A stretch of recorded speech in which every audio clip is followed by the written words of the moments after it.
സക്കരിയ അലൈഹിസ്സലാമിൻ്റെ മകനാണ് യഹ്യ അലൈഹിസ്സലാം. അദ്ദേഹത്തിൻ്റെ ജനനം ഒരു അത്ഭുതമായിരുന്നു. വൃദ്ധനായ പിതാവിൻ്റെയും വന്ധ്യയായ മാതാവിൻ്റെയും മകനായിട്ടാണ് അദ്ദേഹം ജനിച്ചത്. കഴിഞ്ഞ കഥയിൽ സക്കരിയ അലൈഹിസ്സലാം ഒരു മകനു വേണ്ടി പ്രാർത്ഥിക്കുന്നതും ആ പ്രാർത്ഥനയ്ക്ക് അള്ളാഹു ഉത്തരം നൽകുന്നതും നമ്മൾ കണ്ടു. അള്ളാഹു ആ നല്ല വാർത്തയുമായി മലക്കുകളെ അദ്ദേഹത്തിൻ്റെ അടുത്തേക്ക് അയക്കുകയും അള്ളാഹു തന്നെ അദ്ദേഹത്തിന് യഹ്യ എന്ന് പേരിട്ടതായി മലക്കുകൾ അദ്ദേഹത്തെ അറിയിക്കുകയും ചെയ്തു.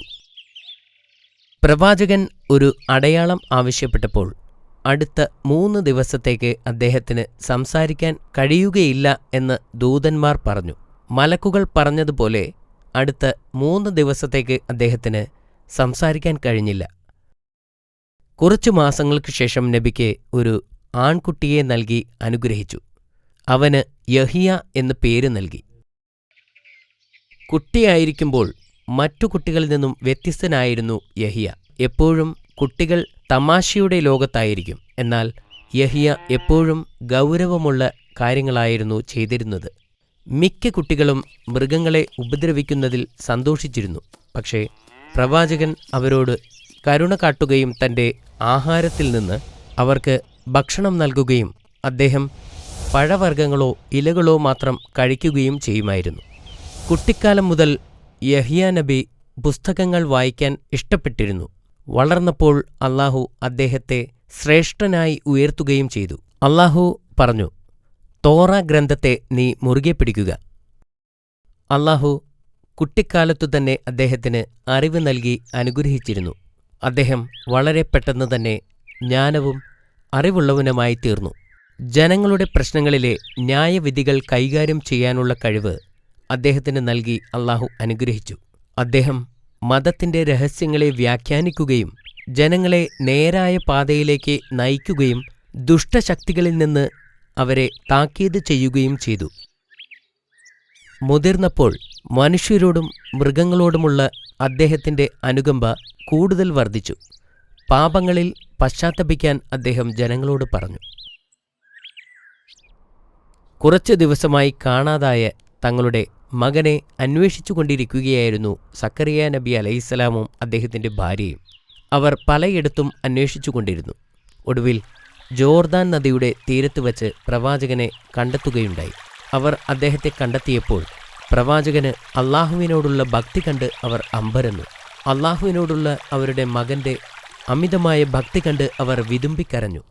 മറ്റൊരു സന്ദർഭത്തിൽ 3 ദിവസമായി വീട്ടിൽ വരാതിരുന്ന പ്രവാചകനെ തിരയുകയായിരുന്നു സക്കരിയ നബി അലൈഹിസ്സലാം.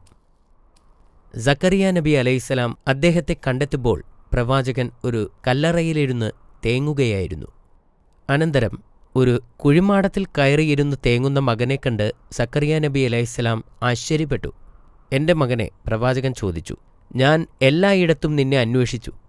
എന്തിനാണ് നീ ഈ കുഴിമാടത്തിലിരുന്ന് കരയുന്നത്?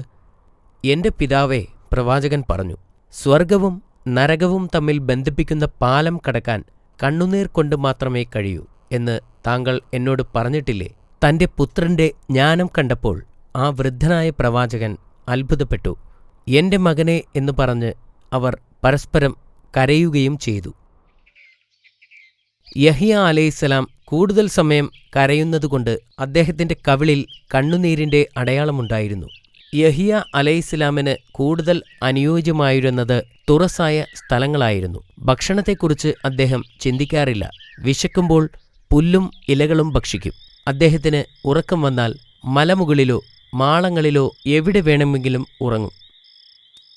ചില രാത്രികളിൽ അദ്ദേഹത്തിന് ഉറക്കം വന്നാൽ ഗുഹകളിലേക്ക് പോകും. പ്രവാചകൻ എപ്പോഴും പ്രാർത്ഥനയിൽ മുഴുകുമായിരുന്നതുകൊണ്ട് ഗുഹയ്ക്കകത്തുള്ള സിംഹത്തെയോ മറ്റു മൃഗങ്ങളെയോ ശ്രദ്ധിക്കാറില്ല.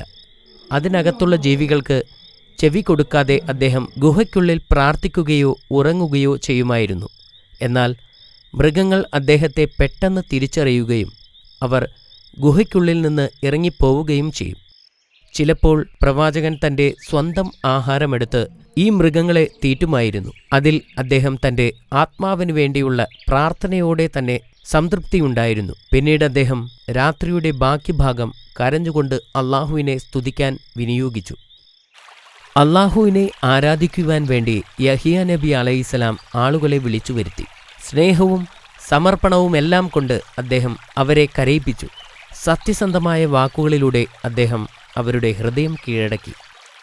ഈ കാലഘട്ടത്തിലാണ് ഹെരോദ് ആന്റിപ്പസ് എന്ന ദുഷ്ടനായ രാജാവ് പലസ്തീനിൽ ഭരണം നടത്തിയിരുന്നത്. രാജാവ് തന്റെ സഹോദരന്റെ മകളായിരുന്ന സലോമിയുമായി പ്രണയത്തിലായിരുന്നു. ആ സുന്ദരിയായ സലോമിനെ വിവാഹം ചെയ്യാൻ അവൻ തീരുമാനിച്ചു. സഹോദരന്റെ മകളെ വിവാഹം കഴിക്കുന്നത് പാപമായിരുന്നെങ്കിലും രാജാവിനെ എതിർക്കാൻ ആരും ധൈര്യപ്പെട്ടില്ല. അവളുടെ അമ്മയും പലസ്തീനിലെ പണ്ഡിതന്മാരുമൊക്കെ ഈ വിവാഹത്തിന് പ്രോത്സാഹിപ്പിച്ചു. അവർക്ക് രാജാവിന്റെ പ്രീതി സമ്പാദിക്കുന്നതിനായിരുന്നു ഇങ്ങനെ ചെയ്തത്. എന്നാൽ രാജാവിന്റെ പദ്ധതികളെക്കുറിച്ച് കേട്ടപ്പോൾ പ്രവാചകൻ രോഷാകുലനായി. അത്തരമൊരു വിവാഹം പാപകരമാണെന്ന് അദ്ദേഹം പരസ്യമായി പ്രഖ്യാപിച്ചു. പ്രവാചകൻ എല്ലാവരെയും വിളിച്ചു ചേർത്തു. എന്നിട്ട് പറഞ്ഞു, ഒരിക്കലും ഈ വിവാഹം അംഗീകരിക്കില്ലെന്നും ഇത് തൗറാത്തിന്റെ നിയമത്തിന് എതിരാണെന്നും അദ്ദേഹം പറഞ്ഞു. പ്രവാചകന്റെ പ്രഖ്യാപനം കാട്ടുതീ പോലെ പടർന്നു. സലോമി ഇത് കേട്ടപ്പോൾ വളരെ രോഷാകുലയായി. ആ രാത്രിയിൽ പ്രവാചകനെ കൊല്ലാൻ സലോമി ഗൂഢാലോചന നടത്തി.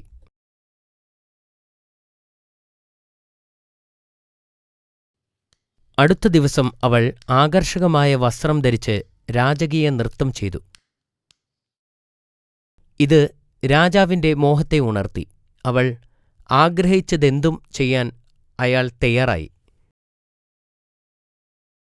അപ്പോൾ അവൾ രാജാവിനെ അറിയിച്ചു, യഹിയ എന്ന പ്രവാചകന്റെ തല ഒരു തളികയിൽ കൊണ്ടുവയ്ക്കാൻ ഞാൻ ആഗ്രഹിക്കുന്നു. അങ്ങയുടെയും എന്റെ ഈ രാജ്യത്തിന്റെയും മുഴുവൻ ബഹുമതിയും അദ്ദേഹം അശുദ്ധമാക്കിയിരിക്കുന്നു. നിങ്ങൾ എനിക്ക് ഈ ആഗ്രഹം സാധിച്ചു തന്നാൽ ഞാൻ നിങ്ങൾക്ക് എന്നെ തന്നെ സമർപ്പിക്കും.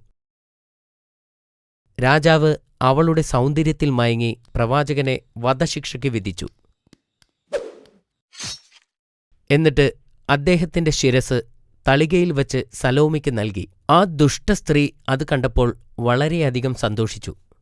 എന്നാൽ അവരുടെ സന്തോഷം അധിക നേരം നീണ്ടു നിന്നില്ല. പെട്ടെന്ന് തന്നെ അള്ളാഹുവിന്റെ പ്രിയപ്പെട്ട പ്രവാചകന്റെ മരണത്തിന് പ്രതികാരം ചെയ്യപ്പെട്ടു. സലോമി മാത്രമല്ല, ബനി ഇസ്രായേൽ സകലതും ആക്രമണകാരികളാൽ ശിക്ഷിക്കപ്പെടുകയും രാജ്യം തകരുകയും ചെയ്തു.